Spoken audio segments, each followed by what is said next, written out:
Pemirsa, puluhan warga saling dorong dan berdesakan saat antri pembagian bantuan tunai langsung atau BLT Kesra di kantor pos Gandrung Mangu, Cilacap, Jawa Tengah. Sementara di Bandung dan juga Lampung, warga rela antre sejak pagi untuk mencairkan dana bantuan langsung tunai.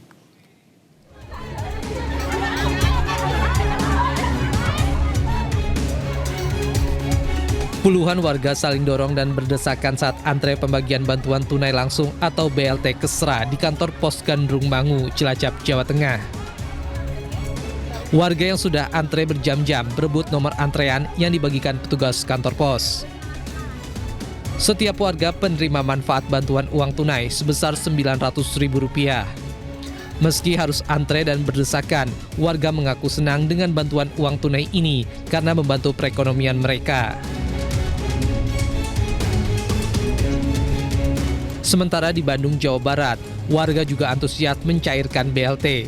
Warga rela antri sejak pagi. Dari data PT Pos KCU Bandung, 7.233 penerima manfaat terbagi ke 9 lokasi, seperti di kantor pos, kecamatan, dan kelurahan di Kota Bandung. Pembagian BLT Kesra ini berlangsung sejak tanggal 21 hingga 30 November 2025 dengan total penerima mencapai 50.700 orang.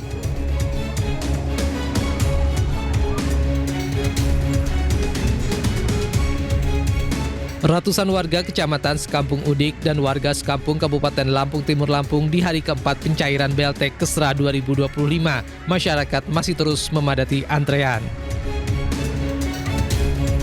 Antrean yang didominasi ibu-ibu ini yang rela membawa balitanya sejak pagi berdesakan untuk mencairkan BLT. Di kantor pos cabang pembantu Pugung Raharjo sebanyak 8.000 warga dari 2 kecamatan dilayani dalam penerima bantuan langsung tunai Kesra 2025. Tim Liputan iNews melaporkan. Pemirsa, Majelis Ulama Indonesia MUI mengeluarkan fatwa haram pengenaan pajak untuk berbagai kebutuhan pokok masyarakat. Di antaranya sembako, rumah yang dihuni, hingga pajak gaji karyawan di bawah 7 juta. Fatwa itu dirilis dalam Munas MUI akhir pekan lalu.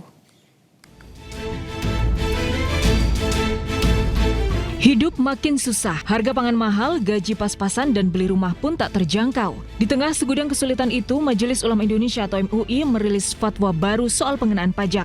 Dalam Munas akhir pekan lalu, MUI menegaskan pajak hanya boleh dikenakan bagi warga yang mampu secara finansial. Dalam daftar fatwa baru, MUI mengharamkan pengenaan pajak bagi karyawan dengan penghasilan di bawah nisab zakat mal, yaitu 85 gram emas. Ketua MUI bidang fatwa Asrorun Niam menjelaskan batas nisab emas bisa jadi acuan penghasilan tidak kena pajak atau PTKP. Merujuk aturan Basnas, nisab 85 gram emas setara dengan 85 juta rupiah. Ini artinya karyawan dengan gaji 7 juta ke bawah tidak boleh dikenakan pajak. Selama ini dalam aturan perpajakan, hanya karyawan bergaji 4,5 juta per bulan yang tidak dikenakan pajak penghasilan. Selain soal pajak gaji karyawan, MUI merilis fatwa haram pengenaan pajak terhadap beberapa kebutuhan pokok masyarakat. Di antaranya pajak bumi dan bangunan yang dihuni tidak boleh dikenakan pajak berulang. Bahan kebutuhan pokok seperti sembako juga haram dikenakan pajak. MUI menegaskan pajak hanya boleh dikenakan untuk kebutuhan sekunder dan tersier. Barang konsumtif yang merupakan kebutuhan primer, khususnya sembako, itu juga tidak boleh dibebani pajak. Kemudian bumi dan bangunan yang dihuni dalam pengertian dia non-komersial tidak boleh dikenakan pajak berulang. Karena pada hakikatnya dia tidak berkembang. Sementara itu, Dirjen Pajak mengaku akan berkoordinasi dengan MUI soal fatwa pajak, mengingat PBB selama ini dipungut oleh Pemda, bukan pemerintah pusat. Karena sebenarnya yang ditanyakan tuh PBB P2, Pedesaan Perkotaan, Pemukiman itu di daerah. Di kami hanya PBB yang terkait dengan kelautan, perikanan, sama pertambangan, sama kota. Saat ini, pemerintah telah membebaskan bea perolehan hak atas tanah dan bangunan atau BPHTB dan IMB bagi masyarakat berpenghasilan rendah. Tim Liputan iNews melaporkan. Pemirsa, imigran asal Temanggung, Jawa Tengah disekap 21 tahun oleh majikannya dan mengalami kekerasan fisik di Malaysia. Saat ini pelaku penyekapan tengah menjalani proses hukum. Polisi setempat sebelumnya menyelamatkan Seni, pekerja imigran WNI di Malaysia. Seni akhirnya dapat menghubungi keluarganya setelah 21 tahun hilang komunikasi akibat penyiksaan oleh majikannya.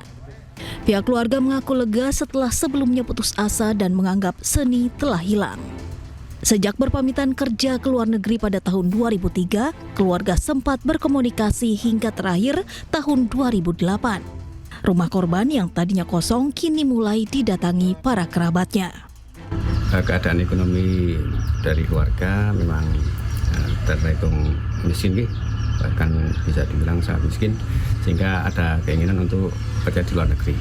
Kalau tidak salah tahun 2003 ya, beliau berangkat ke luar negeri, ke Malaysia, dan sejak itu sampai awal 2008 itu masih ada sempat telepon ke keluarga, ke suaminya. Cuman waktu itu serasa dari nada bicaranya itu seakan kayak didampingi loh. Mungkin harus pakai bahasa Malaysia atau bahasa Indonesia.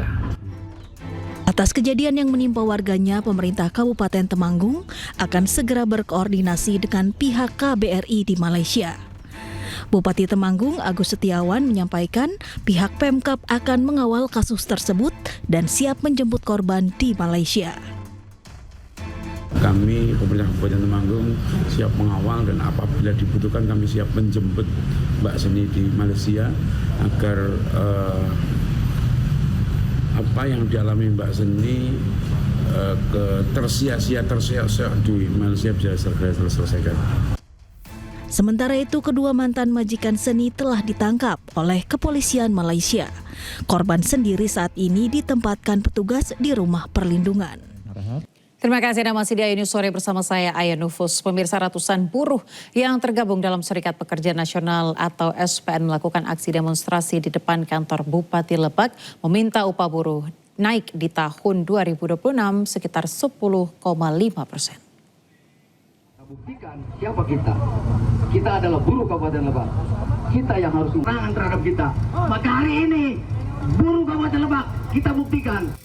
Ratusan buruh yang tergabung dalam Serikat Pekerja Nasional melakukan aksi demonstrasi di depan kantor Bupati Lebak. Dalam orasinya, para buruh meminta kenaikan upah minimum Kabupaten Lebak di angka 8,5% hingga 10,5% di tahun 2026. Kenaikan tersebut dianggap wajar karena Kabupaten Lebak memiliki banyak kawasan industri yang mempengaruhi meningkatnya pertumbuhan ekonomi daerah setiap tahun. Namun, upah yang diterima buruh masih rendah.